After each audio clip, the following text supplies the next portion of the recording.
Hello everyone, my name is Gabriel E. Zufall. This is my second article critique and my second presentation in Econ 201A. About the article. Okay, I am not going to pronounce those authors because I don't know how to. The article title is Forced Immigrants, Labor Market Integration, and Entrepreneurship.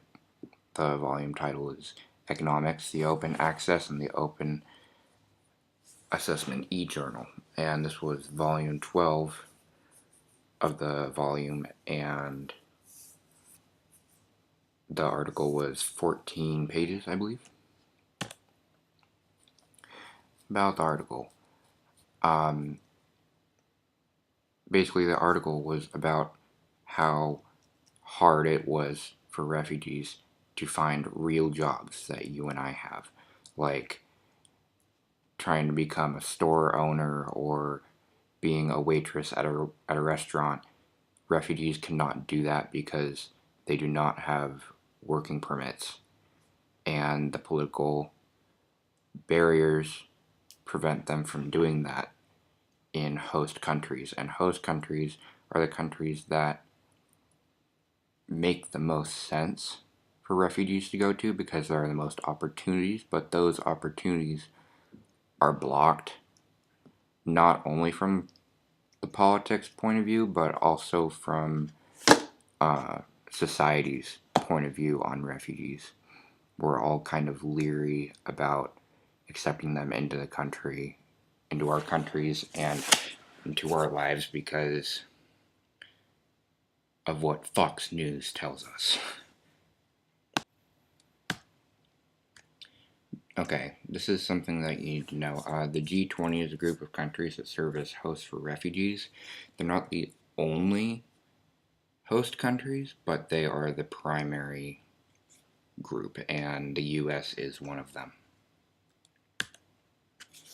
Okay, the author's argument. The author believes that not only the G20 but host countries should make it easier for refugees to get jobs, and to reduce the large amount of refugees and poverty, you have to make it easier for them to get jobs, and real jobs, not I'm gonna give you $5 for a day of cleaning dishes job.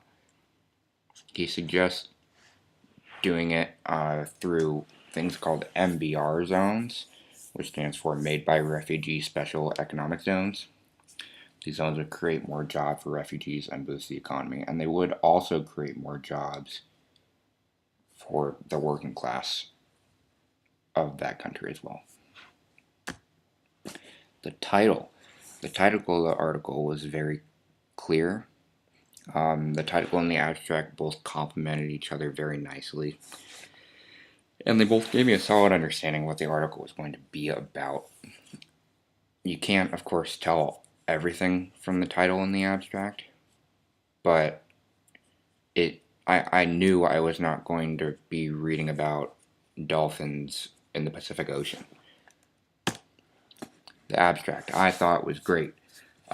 Usually things do not inspire me to read more because I'm not a huge reader, but it really grabbed my attention.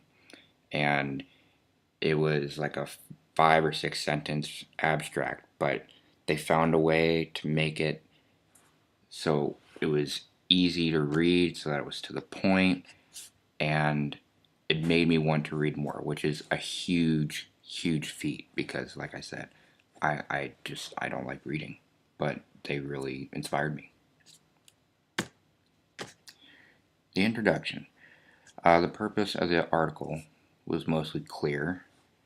I understood the point that they were trying to make at the intro, but I was confused on how they were going to achieve it. What I mean by that is usually there's a thesis statement that you put in a paper. It says, I think that,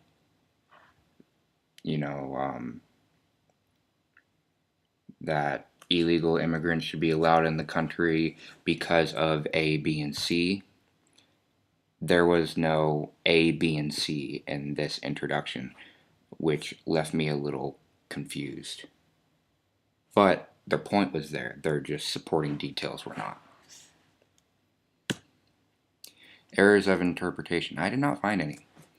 But the evidence and supporting details seem very repetitive.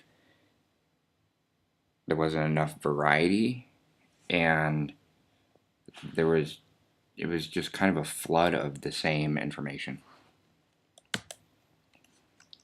Are the sources pertinent? All of the evidence was relevant to their point. They had quotes, surveys, and studies backing everything. And when I say everything, I mean literally everything. It was too much. I got lost in trying to understand how all their evidence was backing up their claim and what claim they were trying to back up, because there was so much evidence. So while it was pertinent and while it was relevant,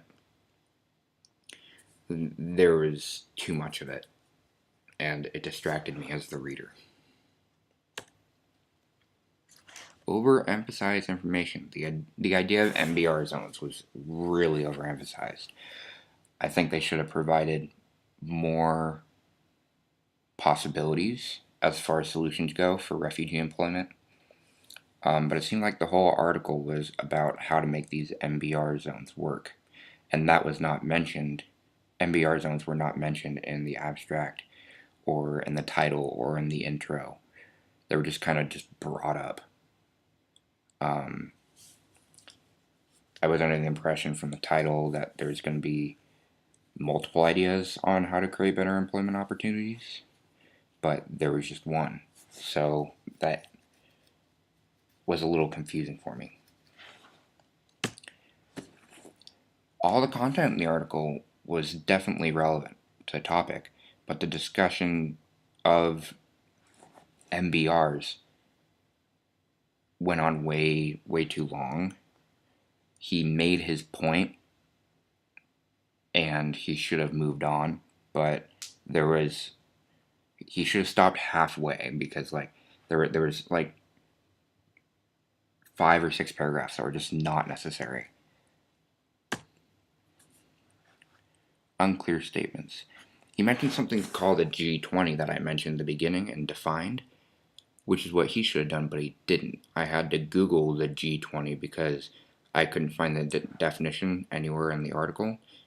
He just kind of hopped into it, and that was just, again, it was confusing to me, because you can't just say something that is not, known to everybody and to start talking about it. You got to define it. That's what good writers do, so that their readers are not confused. And they failed to define that, and that was kind of a letdown, because I was really looking forward to this article, but running into things like that makes me really confused. After I understood everything, and after I Googled a bunch of things, I thought it was a very interesting article. I never knew it was that hard for refugees and illegal immigrants to find legal, real work. It reminded me how lucky I am as a citizen of the United States to find employment and to go to school and to have all these opportunities that a lot of people do not. So it was a real eye-opener.